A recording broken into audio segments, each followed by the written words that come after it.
महाराष्ट्राला सत्य जाणून घ्यायचं आहे. घाडगे पाटील साहेब, मी आडे वेडे न घेता तुम्हाला थेट प्रश्न विचारतो. विचारा. तुमच्या जवळ जे पुरावे आहेत त्यावरून तुमचं असं म्हणणं आहे की हे सगळं मिनिस्टर साहेबांनी घडवून आणलं. हे बघा, त्यांची पोरगी पास होण्यात विश्वंभर राजे शिर्के यांचा हात अजिबात नाही.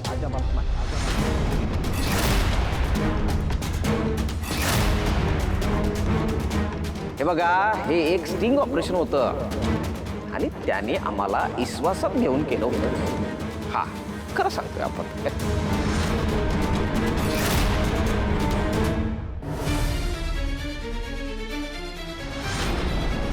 नाही, मला असं वाटतंय तुम्ही हे सगळं उपहासात्मक बोलताय. अहो नाही नाही, तसं नाही. ते मी खरं सांगतोय तुम्हाला, शपथ घेऊन सांगतोय की हा तसंच आहे ते. हा विक्रम काय बोलतोय? माझ्या विरोधात नेहमी गरळ ओकणारा आज माझ्या बाजूने बोलतोय. काय भानगडी ही? नंदा का? हो. पण साहेब, तुम्ही केव्हापासून मिनिस्टर साहेबांच्या विरोधात होता? मग अचानक तुमचं असं मत कसं बदललं? अहो, आता तुम्हाला सांगितलं की खरं सांगितलं. त्याने आम्हाला विश्वासात घेऊन समज केलेलं आहे, सांगितलेलं आहे. पण साहेब, हा. तुम्ही विरोधी पक्षनेते आहात. हे बघा, सत्य जाणून घेण्यासाठी बंधन कशाला पाहिजे? हा, सांगा ना, पक्षाचं बंधन कशाला पाहिजे? हे बघा, आम्ही जनतेच्या कल्याणासाठी, त्यांच्या हितासाठी काम करणारे नेते आहोत आणि त्याच्यामुळे आम्ही एकत्र आलोय. बरं का, दुसरी गोष्ट अशी आहे बघा की शिक्षण क्षेत्रामध्ये जो काही भ्रष्टाचार चालू आहे, जो काही आर्थिक व्यवहार चालू आहे, ते समजा आमच्या कानावरती आलं होतं.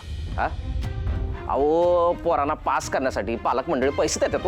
हा, तुम्हाला सांगतो, कॉलेजच्या पिऊनपासनं ते मॅनेजमेंट स्टाफपर्यंत सगळेजण ह्याच्यात सामील असतात. हा, समजा आम्हाला शोधून काढायचं होतं, त्यासाठी हे स्टिंग ऑपरेशन केलं. आता त्याच्यामध्ये सावनी नापास झाली, यो तमाशा केला आम्ही. हा, म्हणजे करावा लागला. विक्रम बरोबर मिळून असं काही केलेलं नाहीये. ते त्याच्यावर विश्वास ठेवावा एवढा तो विश्वासू नाही. मग विक्रम असं सगळं खोटं का बोलतोय? यामागे त्याचा काहीतरी डाव आहे. पण हे सगळं खरं मानलं तरी काही प्रश्न उरतात.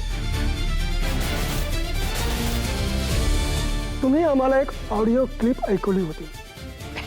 ती ऑडिओ क्लिप ही मिनिस्टर साहेबांच्या आवाजात होती. त्याबद्दल काय सांगा? अहो साहेब, आता टेक्नॉलॉजी कुठच्या कुठं गेले हे आम्ही तुम्हाला सांगायला पाहिजे का? यो आवाज आम्ही सॉफ्टवेअरमधनं तयार करून घेतला होता. पण हे सगळं करण्याची गरज काय होती? तुम्ही पोलिसांची मदत घेऊन त्यांना पकडू शकत होता. मग तुम्ही हे असं का केलं? कसं आहे ना, पोलिसांना सांगून त्यांनी प्रयत्न केला असता ना तर सगळा प्लॅन फसला असता. बरं का, म्हणजे काही उपयोग झाला नसता. हे समज आम्हाला जाणून घ्यायचं होतं. बघा, नाला जर साफ करायचं असेल की नाही तर काटावर बसून जमाल का? नाही ना. नाला साफ करण्यासाठी नाल्यात उतरावं लागेल. हा, तेव्हा तू साफ होणार. खरं आहे तुमचं. आता मला सांगा, तुम्हाला जी फ्रॉड माणसं माहिती आहे तर ते आम्हालाही सांगा आणि जनतेलाही सांगा.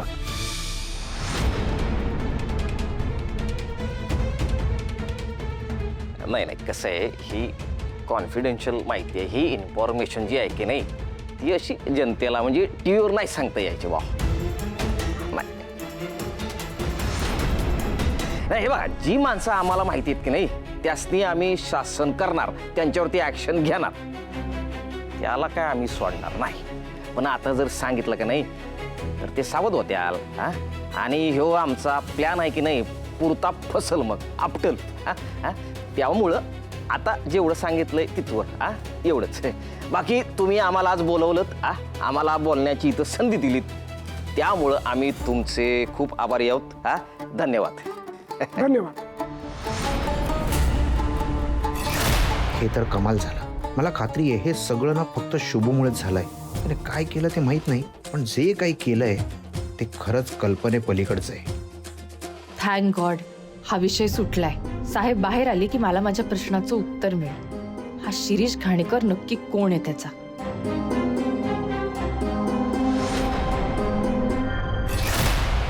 हा विक्रम पाटील कसा पलटला? बघितलंस मॉम, मी आधीच म्हणालो होतो या लोकांवर भरोसा ठेवायला नको होता आपण. आता काय, त्या विक्रम पाटीलने पण हातवर केले. हेच तर मला कळत नाहीये. कालपर्यंत तर खूप मोठ्या मोठ्या गोष्टी करत होता, आता काय झालंय त्याला?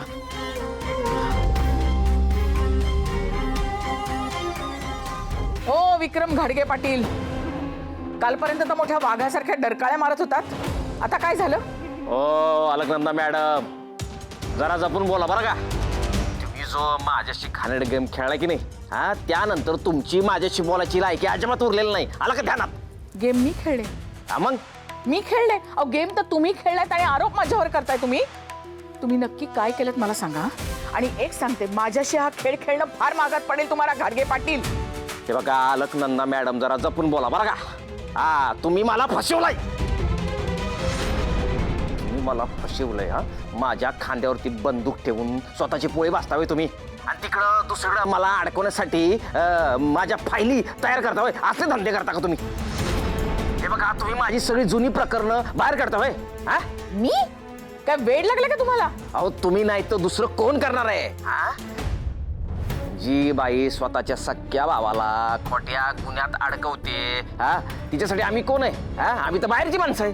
तसंच करणार ती आमच्यासाठी. आमची सगळ्या प्रकरणाची फाईल त्या शुभूच्या हातात कुणी दिली? तुम्ही दिली असणार. एक मिनिट, त्या शुभूचं नाव कुठून आलं मध्येच?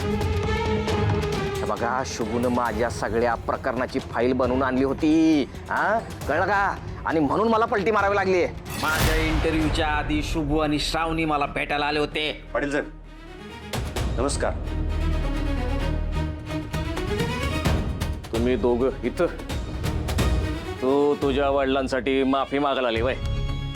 तू रिक्वेस्ट करशील आणि आम्ही तुझ्या बापाची कमी वाट लावू असं वाटलंय तुला? अजिबात नाही. यो विक्रम पाटील आहे, विक्रम घाडगे पाटील. एकदा ठरवलं की नाही की काम झाल्याशिवाय ऐकत नसतोय आपण. आलं का ध्यानात? तुझ्या बापाचा कौतुक लय झाला, आता लय सत्ता भोगली त्यानं. आता आमची बारी आणि तुला सॉरी. हा हा पाटील साहेब, श्रावणी मॅडमनी पैसे दिलेले नाही आहेत, कुणी दुसऱ्यानंच दिलेत साहेबांना बदनाम करायला. ए शुभू बाळा, हे ठाव आहे की आम्हाला समद ठाव आहे. पण कसं आहे, गोष्ट सिद्ध करायला पुरावा लागतो की नाही? पुरावा आहे का तुझ्याकडे? रे ऐका, पुरावा नाही रे. कसं आहे ना, राजकारण ह्यो एक डेंजर खेळ आहे आणि ह्यो खेळ ज्याला खेळायला जमलं त्यांनीच तो खेळावा, बरं का? पाटील साहेब, तुम्हाला हे सगळं माहीत असून सुद्धा तुम्ही करायला हे? 100% हेच करायचं होतं आम्हाला. लय दिस वाट पाहिली बरं का. आणि फायनली आम्हाला आमची दिशा गावली, रस्ता सापडला. ह्यो जो रस्ता आहे की नाही शुभू, तो थेट आम्हाला खुर्चीकडे घेऊन जातो. येऊ का? चला. थांबा की, श्रावणी मॅडमनी काय बी केलेलं नाही याचा पुरावा तर बघून जाऊ. थांबा, दाखवतो. हा, हो बघा की, पुरावे बघा की. हे बघा बघा. हो, तुमच्या मुलानं दारू पिऊन कार खाली गरीब मुलांना चिरडलं, त्याचे पुरावे आहेत. आणि हा बघा, दिसतोय पुरावा? तुम्ही बांधलेला पूल 3 वर्षातच पडला.